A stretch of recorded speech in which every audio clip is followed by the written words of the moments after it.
may not have said it in earlier episodes, but hands down, the Joker is my favorite villain of all time. He's got the wit, the style, and the smile. It's hard not to like a character so enjoyably evil, as many people have noted before. Seriously, I try to make a joke where I get mad at somebody for not liking the Joker, but when I searched up the Joker as the worst villain on Google, I got literally the opposite. Now, being such a beloved comic book icon, the former Red Hood has been translated, rebooted, and given all new twists on everything from his appearance to the cackle that defines him. Two of the most well-known interpretations are from Heath Ledger and Jack Nicholson. I'm fairly certain you know these dudes, so the simple question here is, if you don't, what the fuck are you doing here? Go, watch The Dark Knight and Batman. Seriously, I'll wait.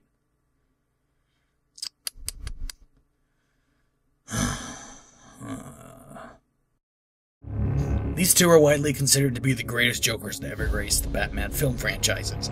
And like I said before, it's almost impossible not to love these guys. So now you just gotta ask, which one's better? And that's why I'm here. Take a step back to 1989. The Exxon Valdez went down, every rose has a thorn, and Jack Nicholson first flashed his happy little ass onto the big screen as Jack Napier. A somewhat classic spin on the Clown Prince of Crime. You can call me Joker. Now, people obviously knew of Nicholson from movies like One Flew Over the Cuckoo's Nest and The Shining. This could be seen as a logical choice, as Jack had grown a reputation at the time for playing dudes with the screw loose. Nicholson played crazy guy in the movie. Maybe he's the Joker.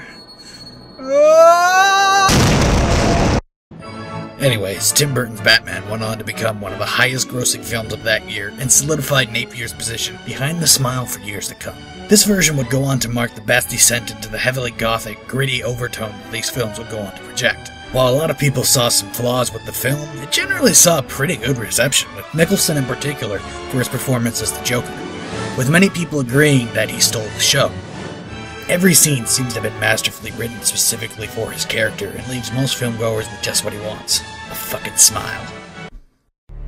But I feel like I'm missing something. Something a little more terrifying.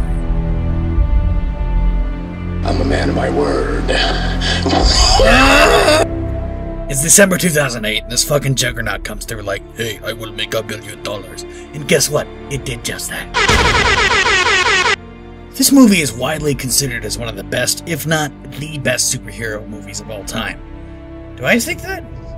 No, actually, I'm more into the Phantom myself. I can't even say that with a straight fucking face, but in this movie there's definitely one thing that stands out. We all know what it is, and it's Heath Ledger. This was a whole new twist on the crazed clown. This wasn't a man thrown into a vat that came out smiling. This was a man whose face bore a story of insanity. Not only was Heath great, but seriously, props to these dudes for the dialogue. And now we're at a dilemma. We got these two green-haired badasses, and we gotta pick one. Is Heath better? Is Jack better? How about Alfred Molina? Let's start with the basics. Laugh, check. Clothes, check. Smile, oh, fuck. It's amazing how this one character could be so different yet so similar. There's a uniqueness to the Joker which lets you be campy, comic, or completely batshit insane. Get it? Batshit. Fucking Batman? This has led to Nicholson and Ledger being two vastly different Jokers. Where Nicholson told jokes, Ledger told stories. Where Nicholson used guns, Ledger used knives. This brings up our first point of interest. Who is more evil? Well, first off, let's look at what every well-established villain has. A motive. Napier, who wants revenge on the Caped Crusader for making him all messed up in the facial region, is set on sweeping Gotham with a smile on their faces. All the while, he's got this thing for Vicky Vale, played by Kim Basinger. Cool, revenge and love, pretty standard. And with a thoughtfully timed backstory, we get to see more of the Joker's transition into madness. Mirror! And that would be cool, if it wasn't the Joker. That's what sits with me. You see, the clown is not normal. And to me, this is where Nolan really gets him right.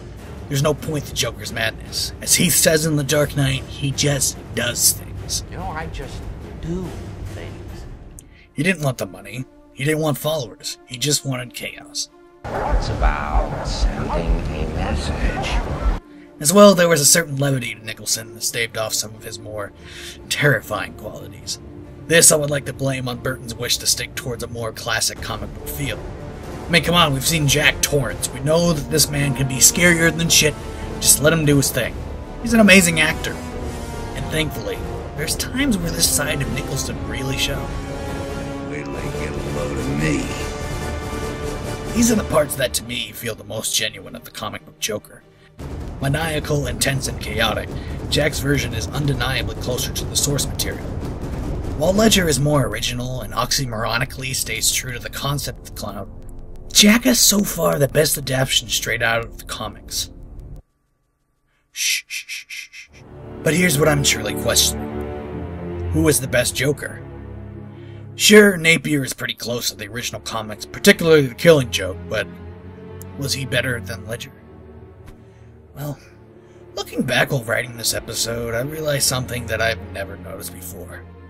The Tim Burton Joker is really just a Jack Nicholson performance.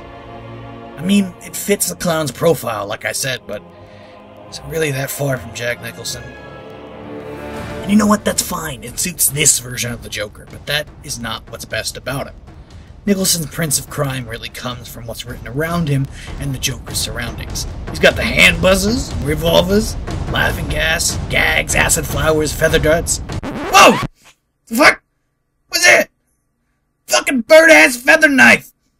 Now, Ledger, on the other hand, reinvents the entire persona, this twisted Cheshire cat, and trades it for a Glock 18, knives, and pocket lint. Now, obviously, this is a gamble, and very risky when confronting this large fan base of over 70 years. They turned a thug into a terrorist. A terrifying one at that. You see, the Joker was always meant to be a broken stepping stone. Joker never really has an ulterior motive for what he does. You know, I just do things. Yeah, I get it.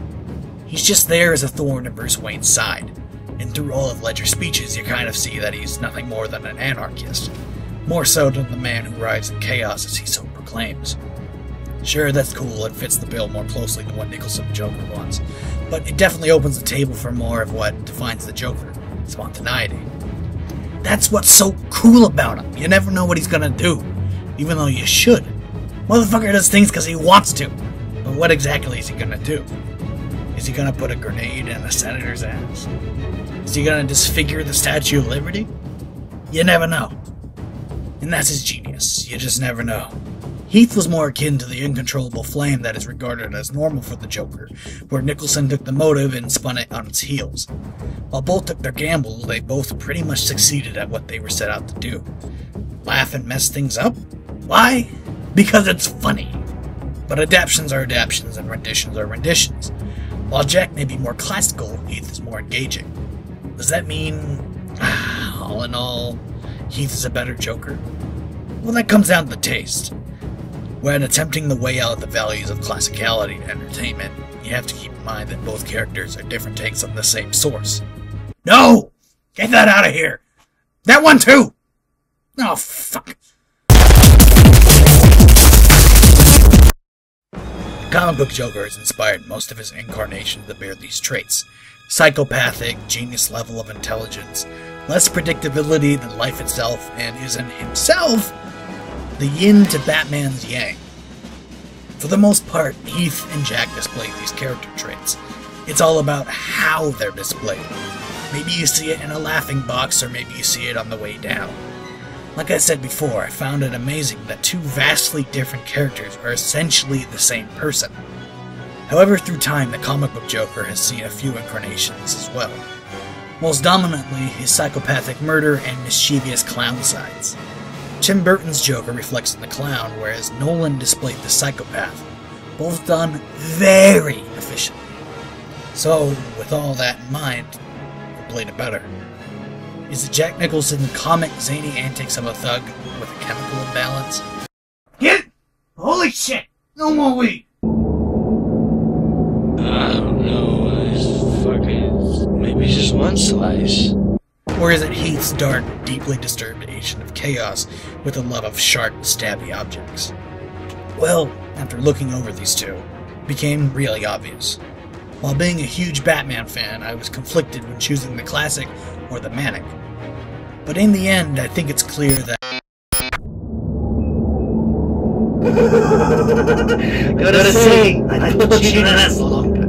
We are casually tied down to rationality. There is no sanity clause.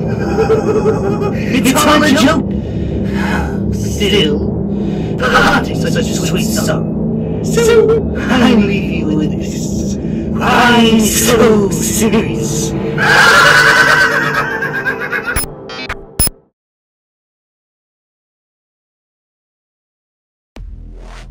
Oh, that was an episode, ladies and gentlemen. I bet a lot of you are wondering what I really think about these two. I just showed. I literally just, it was right there. What do you want? No, actually, I want to finish this episode off properly in the future with a Dark Knight vs. Batman feature. So keep your eyes open for that in the far future. Thanks for watching.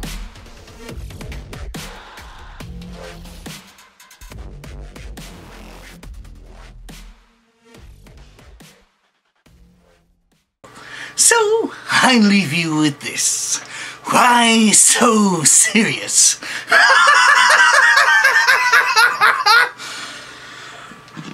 I have brain aneurysm.